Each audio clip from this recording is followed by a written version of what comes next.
To cherries cooking. ఈరోజు మనం దోశ బ్యాటర్ని ఎలా ప్రిపేర్ చేసుకుంటే హోటల్ స్టైల్లో సాఫ్ట్ అండ్ క్రిస్పీ దోశలు వస్తాయో చూద్దామా. ఫస్ట్ దోశ బ్యాటర్ కోసం 1 కప్ మినపగుళ్ళు, 3 కప్స్ రైస్ యాడ్ చేసుకోవాలి. క్రిస్పీగా అవసరం లేదు, నార్మల్గా చాలు అనుకునే వాళ్ళు 1 కప్ మినపగుళ్ళకి 2 కప్స్ రైస్ వేస్తే సరిపోతుందండి. అదే 3 కప్స్ రైస్ వేస్తే అటు సాఫ్ట్గాను వస్తుంది, ఇటు క్రిస్పీగాను వస్తుంది. అందులో 1/2 టీ స్పూన్ మెంతులు కూడా యాడ్ చేసుకుందాము. తర్వాత 4 to 6 అవర్స్ నానబెట్టాలండి. ఈ మినపగుళ్ళు ఈ రైస్ని కలిపి మొత్తం వాష్ చేసిన తర్వాత 4 to 6 అవర్స్ నానబెట్టాలి కంపల్సరీగా.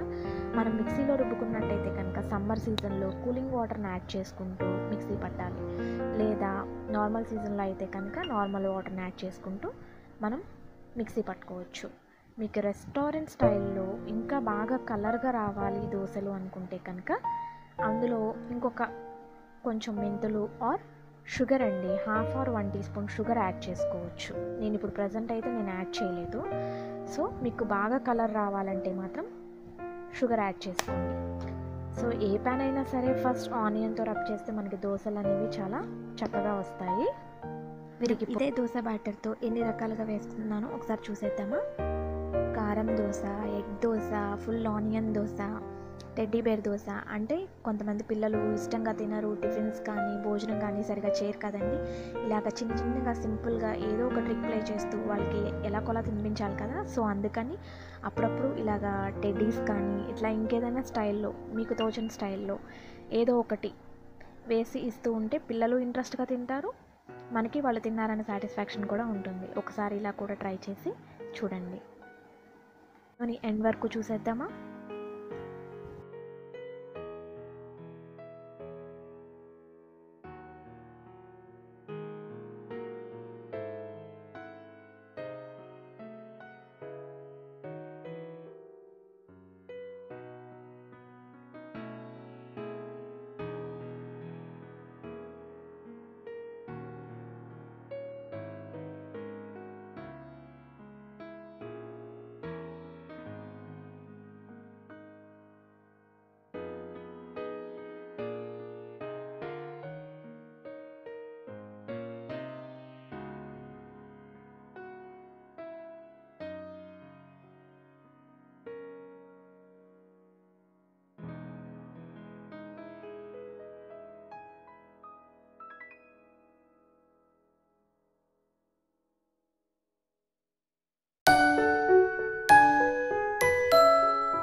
ఇంకో స్మాల్ టిప్ అండి, దోశ ఇంకా స్మూత్గా రావాలి అంటే ఈ మధ్య అందరూ అటుకులు నానబెట్టి ఆ బ్యాటర్తో పాటు కలిపి చేస్తే సాఫ్ట్గా వస్తాయి అంటున్నారు. ఆ టిప్ ఓకే.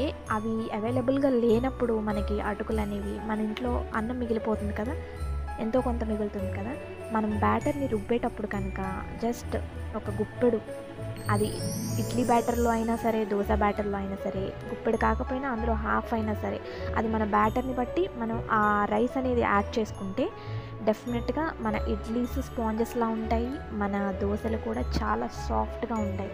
కాకపోతే అది 1 or 2 డేస్కే బాగుంటుందండి ఆ బ్యాటర్ అనేది. ఎందుకంటే ఆల్రెడీ మనం కుక్డ్ రైస్ కలుపుతున్నాం కాబట్టి ఆ బ్యాటర్ అనేది 3 days ఆఫ్టర్ ఏమవుతుందంటే కొంచెం అంటే రైస్ వేస్తాం కదా, అంత బాగుండదు. సో 1 or 2 డేస్కి యూజ్ చేసేవాళ్ళు మనకి సాఫ్ట్గా కావాలి అనుకుంటే కనుక ఆ దోశ బ్యాటర్లో కానీ ఇడ్లీ బ్యాటర్లో కానీ కొంచెం రైస్ అనేది యాడ్ చేసుకొని, అదే మిక్సీ చేసేటప్పుడే యాడ్ చేసుకోండి. దోశలు కానీ ఇడ్లీలు కానీ చాలా అంటే చాలా సాఫ్ట్గా వస్తాయి.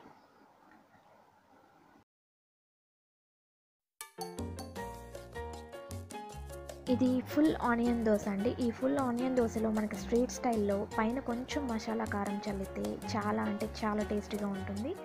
మసాలా కారం అంటే మనం ఇంట్లో అన్ని దినుసులు వేసి పచ్చికారంలో కలుపుకుంటాం కదా, వెల్లుల్లిపాయలు, మెంతులు, జీలకర్ర, అదనమాట మసాలా కారం అంటే. ఆ కారంని కనుక కాస్త ఆనియన్ పైన చల్లితే చాలా అంటే చాలా బాగుంటుంది టేస్ట్. ఒకసారి ట్రై చేసి చూడండి.